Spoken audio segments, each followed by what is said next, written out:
A porção do Senhor é o seu povo. O salmo de hoje está em Deuteronômio 32. Um bom dia. Em nome do Pai, do Filho e do Espírito Santo. Amém. Recorramos sempre à poderosa intercessão de Maria Santíssima, nossa Mãe, e de São José, o Justo. E o que dizer o salmo de hoje? A porção do Senhor é o seu povo. Essa expressão é uma linguagem de aliança. Assim como uma terra pode ser a herança de uma tribo, o próprio Israel é a herança especial do Senhor. Os sábios interpretam que Deus, como Rei do universo, poderia possuir todas as nações, mas escolheu Israel como seu tesouro particular, uma propriedade preciosa. E aqui na implicação espiritual do salmo significa exclusividade e cuidado. Deus tem um relacionamento pessoal de amor e compromisso com o seu povo. Tem um relacionamento pessoal com você, de amor, de compromisso, sabendo de tudo o que se passa e com isso abrindo sempre a possibilidade para que possamos ir de encontro com o seu amor.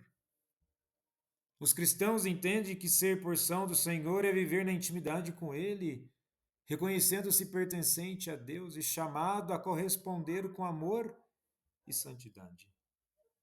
Muitas vezes nas nossas vidas nós somos desafiados sobre várias perspectivas.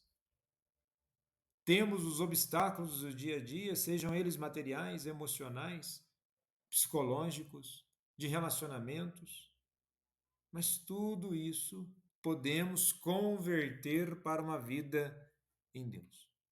Não quer dizer que tudo vai ser mais fácil, mas nos aponta para um caminho na possibilidade de melhorar nossas vidas.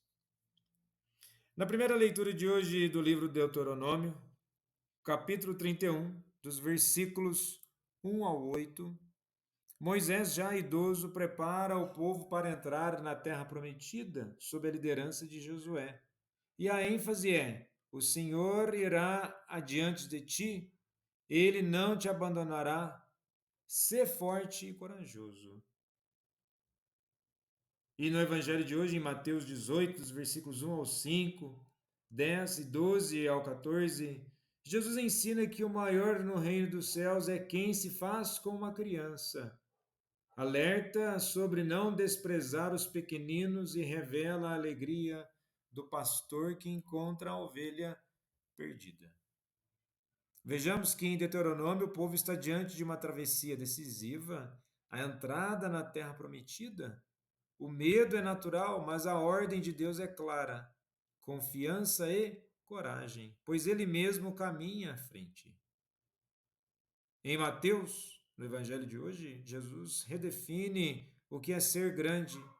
Não é o poder militar, a capacidade estratégica ou a idade avançada, mas a humildade confiante de uma criança, a qual é radical de confiar em Deus.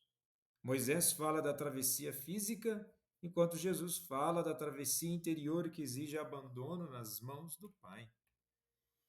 E nesse sentido, na filosofia clássica, ter essa confiança é um ato de coragem.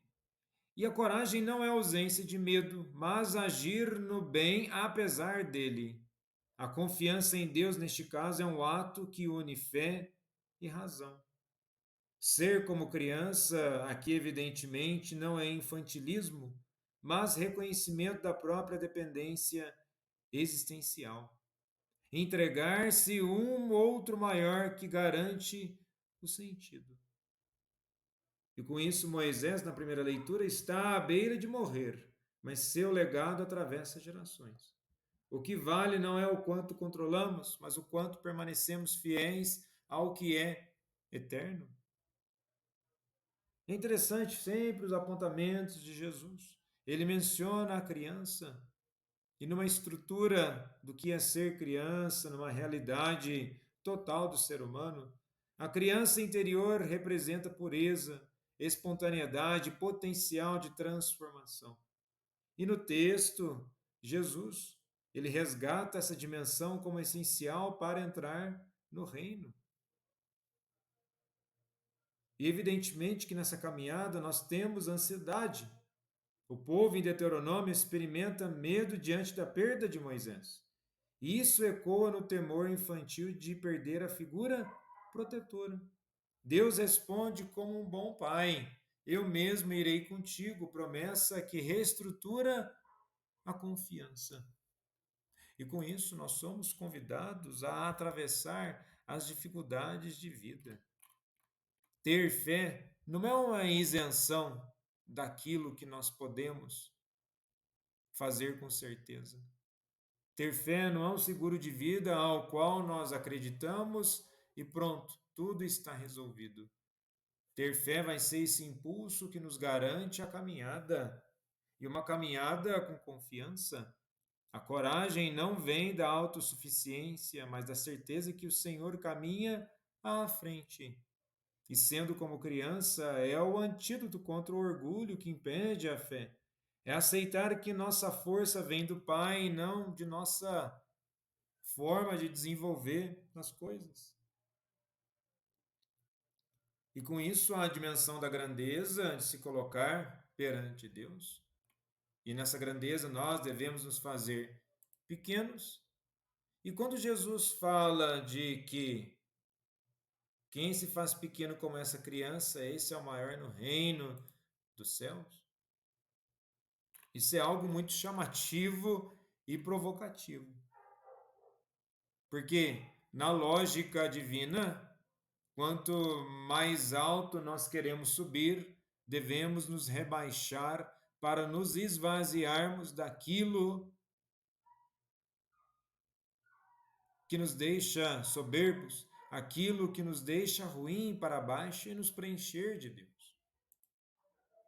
E o bonito é que Jesus, no versículo 12, fala sobre a misericórdia. Do que adianta, então, todo esse preenchimento interno se nós não tivermos misericórdia? E ele disse: um homem tem 100 ovelhas e uma delas se perde. Não deixa ele as 99 nas montanhas para procurar aquela que se perdeu? E a parábola da ovelha perdida não é apenas sobre um animalzinho desgarrado. No imaginário bíblico, a ovelha representa o membro frágil da comunidade, aquele que o instinto coletivo poderia abandonar pelo bem do grupo. Mas Jesus inverte a lógica, onde deixa as 99 seguras e vai atrás da única que falta. Para o mundo, isso é irracional. Para o reino, é a essência do amor. O Pai não calcula valor em porcentagens, mas em pessoas concretas e inteiras. Por assim dizer, a matemática de Deus é estranha porque não se baseia em números, mas em comunhão. E com isso, devemos entender que a abertura para o reino de Deus, que a abertura para a vida diferenciada, está numa simplicidade, primeiramente, e aqui o fato de sair para resgatar as ovelhas, certamente para trazer de volta a questão da comunidade. Seja uma família, um grupo de amigos, uma cidade inteira. Isso se revela não pelo cuidado com os fortes, o zelo, a riqueza de uma nação, mas pelo zelo com os mais frágeis. O que fazemos com quem se perde? Ignoramos, julgamos ou buscamos? Simplesmente falamos que é isso mesmo e pronto. O teste da nossa humanidade é a resposta que damos a essa pergunta. Queremos crescer em muitas coisas, pode ser totalmente o caminho errado, mas que tenhamos discernimento e sabedoria para verdadeiramente crescermos em Deus e na sua misericórdia.